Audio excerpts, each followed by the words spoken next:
नमस्कार दोस्तों। क्या आप कोई शुभ कार्य या कोई इंटरव्यू देने के लिए जाते हैं तो क्या आपकी माँ आपको दही और चीनी खाए बिना नहीं जाने देती? या फिर क्या पीपल के पेड़ के नीचे सोने से चुड़ैलें आप पर हमला करती है? क्या रात को नाखून नहीं काटते और घर के बाहर नींबू मिर्च लगाने से क्या बुरी शक्तियों का आपके घर के ऊपर प्रभाव नहीं पड़ता? तो आज की इस वीडियो में हम ऐसे 7 अंधविश्वास को एनालाइज करेंगे और करेंगे इन पर से पर्दाफाश। So without wasting any time चलिए करते हैं वीडियो को स्टार्ट। नंबर 1, कोई भी शुभ कार्य करने से पहले दही और चीनी खाकर जाना। हमारे इंडिया में ये मान्यता है कि आप कोई भी शुभ कार्य करने जाओ तो उससे पहले आपको दही खाकर जानी चाहिए। ऐसा करने से जो आप शुभ कार्य करने जा रहे हैं वो सफल होने की पॉसिबिलिटी बढ़ जाती है और वो कार्य आप अच्छे तरीके से पूरा कर सकते हो।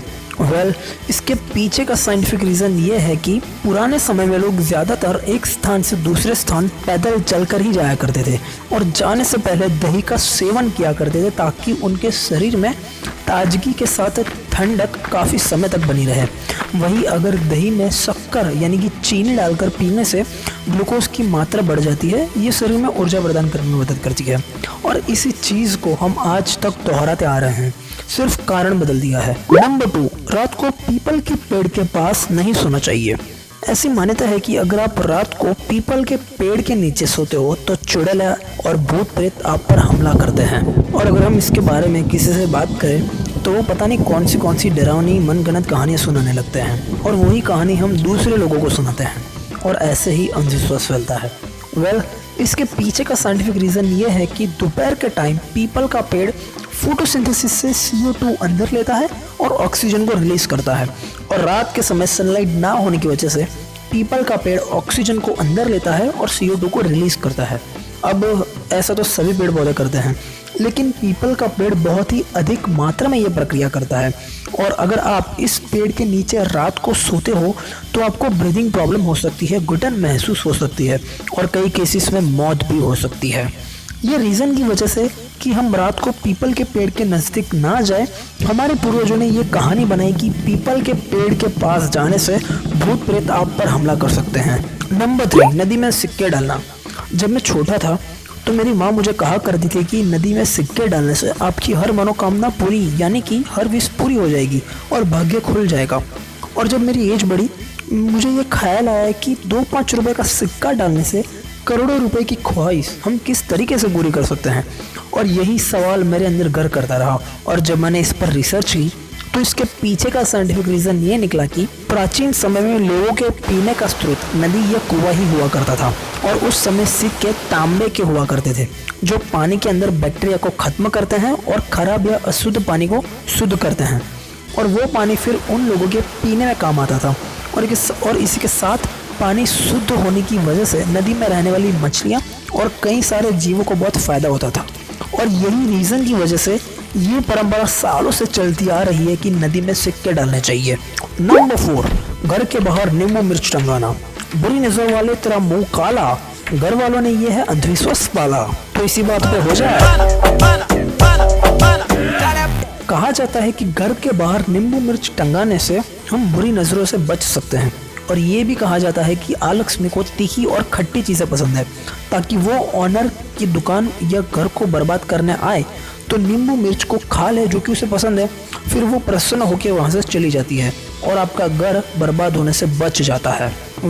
इसके पीछे का साइंटिफिक रीज़न ये है कि नींबू और मिर्च में सिट्रिक एसिड की मात्रा भरपूर पाई जाती है जो कीड़ों और मकोड़ों को घर में आने से रोकती है और बैक्टीरिया को खत्म करने के काम आती है। इस वजह से बचने के लिए और अपनी सेहत को बनाए रखने के लिए लोग घर के बाहर नींबू मिर्च टंगा के रखते हैं। नंबर 5, रात को नाखून नहीं काटना।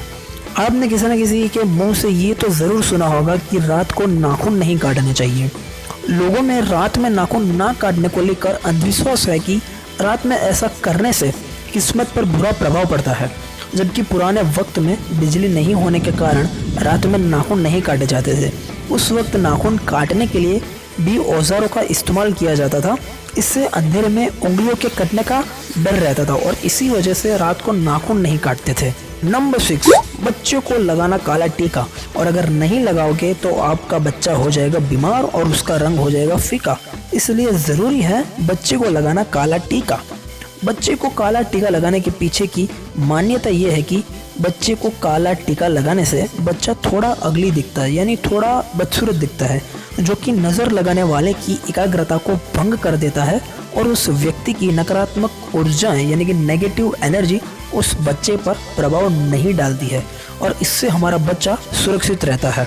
अब ये सुनने में थोड़ा अजीब लग रहा है और इसी कारण जब मैंने इस पर रिसर्च की तो इसके पीछे का साइंटिफिक रीज़न ये है कि हमारा शरीर 5 तत्वों से मिलकर बना है। ये 5 तत्व हैं पृथ्वी, वायु, अग्नि, जल और आकाश। इनसे मिलने वाली ऊर्जा ही हमारे शरीर का संचालन करती है। इनसे मिलने वाली ऊर्जा से ही हम सभी सुविधाओं को प्राप्त करते हैं। जब किसी इंसान की बुरी नज़र हमारी इन 5 सुविधाओं को लगती है तब इन 5 तत्वों से मिलने वाली सकारात्मक ऊर्जा हम तक नहीं पहुंच पाती। इसलिए अगर हम बुरी नज़र से बचने के लिए काले टीके के प्रयोग की बात करें तो इसकी वैज्ञानिक मान्यता यह है कि काला रंग ऊष्मा का अवशोषक होता है। ये माना जाता है कि काला टीका बुरी नज़र को या बुरी ऊर्जाओं को कैप्चर कर लेता है और उनका प्रभाव हम पर नहीं पड़ने देता। अब ये भी सुनने में थोड़ा अंधविश्वासी लग रहा है। नंबर 7, अंतिम संस्कार के बाद नहाना।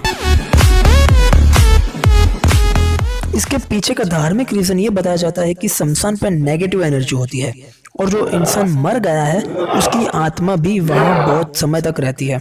इससे आपको हानि भी हो सकती है और इसी तरह की नेगेटिव एनर्जी आपके अंदर न आए इसलिए आपको नहाना चाहिए। अब इसके पीछे का साइंटिफिक रीजन ये है कि किसी भी व्यक्ति की मौत हो जाती है तो उसके बॉडी में कई बैक्टीरिया हावी हो जाते हैं और ऐसे में ये बैक्टीरिया बॉडी के संपर्क में आने वाले दूसरे व्यक्तियों के शरीर में भी फैल सकते हैं। ऐसे में अंतिम संस्कार के बाद नहाना इसलिए जरूरी माना जाता है ताकि शरीर किसी बैक्टीरिया की चपेट में ना आए और नहा लेने से संक्रमण कीटाणु पानी के साथ ही बह जाएं। इसलिए इंसान को अंतिम संस्कार की प्रक्रिया के बाद नहाना चाहिए। तो बस दोस्तों, आज की वीडियो से इतना ही। अगली वीडियो आपको पसंद आए तो इस वीडियो को लाइक कीजिए, शेयर कीजिए और सब्सक्राइब करना ना भूलें। मिलते हैं अगली वीडियो में।